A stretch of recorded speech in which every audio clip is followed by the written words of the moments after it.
не ми излегува од глава, а верувам и тебе. Тоа е ова. Ајде да го запознаеме конечно кој е и каков е Јаков Јозиновиќ од Хрватска. Момчето кој што има само 20 години, а стана ултра популарен насекаде во регионот. Има само 2 песни зад себе, а веќе сите го сакаат. Ајде да видиме кој е тој. Јаков, прв пат во Скопје. Успеа ли да видиш нешто од градот? Evo, nakon ovih intervjua me veseli jer idem vidjeti grad. Tako da do sada nisam previše uspio, vidjeti osim dvorane Boris Trekovski, ali me veseli vidjeti cijeli grad i veseli me vidjeti sutra arenu Jane Sandanski. Никогаш не си бил во Скопје? Bio sam prije 3 godine, bio sam samo u centru i samo smo prošli na brzinu. Tako da se veselim danas vidjeti malo ozbiljnije. Што те асоцира на Скопје? Dobar duh, dobra glazba, dobri glazbenici, Toše Proeski, Kaliopi, dobra hrana. Mislim, to sam spomenuo i nisam. И за чуда летим. На што леташ ти овие денови од град во град, не целиот регион? Немаш крила? Nemam krila i ne trebaju mi krila, nije publika moja, ljudi koji dolaze na koncerte, a letim za sva čuda koja se trenutno događaju, za sve koncerte trenutno koji se događaju i sve dobre pjesme koje ću tek izbaciti. Ја волим е песната која што не излегува од глава.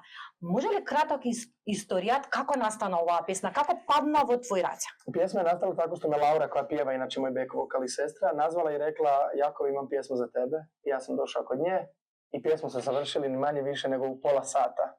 30 minuta nam je trebalo da dovršimo pjesmu. Pjesma je nastala jako lagano, jako spontano i tako vjerujem da je i publika ju prihvatila. Jako lagano i spontano.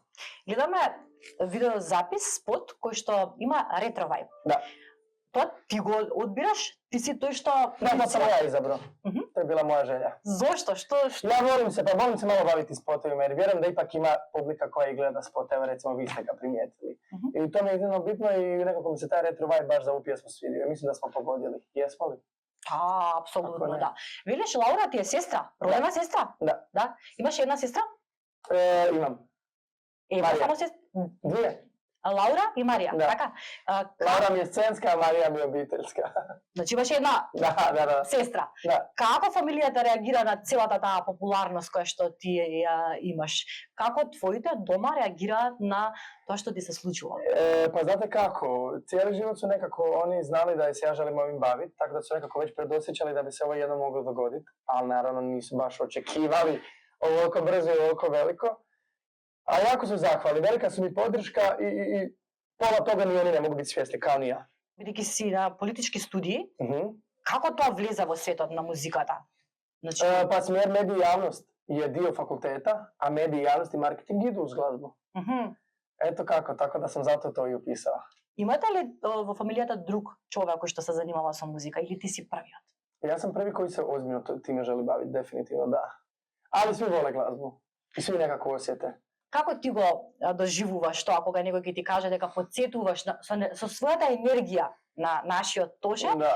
Твоите почетоци не потсетуваат овде на тоа како тој се однесуваше кога ја започна својата кариера. Дали можеби ја слушаше неговата музика, учеше ли ти од него нешто? Njegova muzika je definitivno dio mog cijelog života i ja apsolutno sve od njega mogu učiti. Prvenstveno kako biti dobar čovjek, kako biti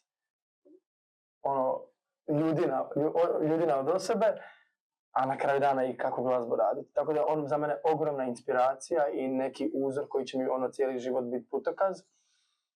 Naravno da mi je drago kad spomenu da imam išta slično kao on, ali definitivno niko nije kao on i samo možemo učiti od njega i zahvaliti na svemu što nam je ostavio.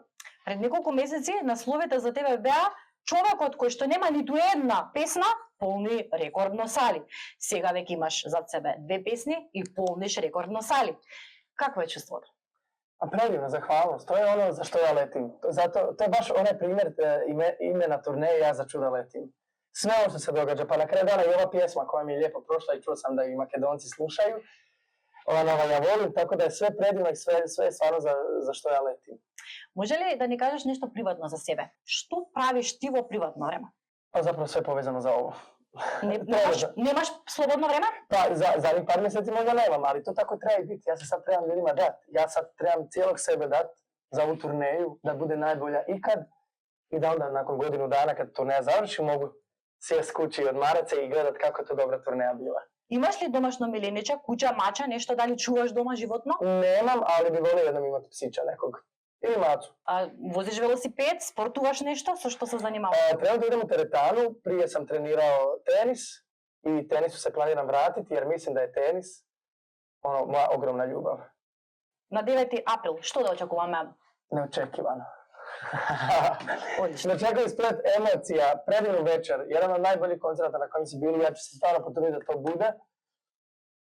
Predivnu glazbu, predivan izbor pjesama i večer ispunjenu ogromnom količinom emocija i ljubavi. Спремаш нова музика? Apsolutno. Да чекаме нешто ново на концертот? Да чуеме? Možda.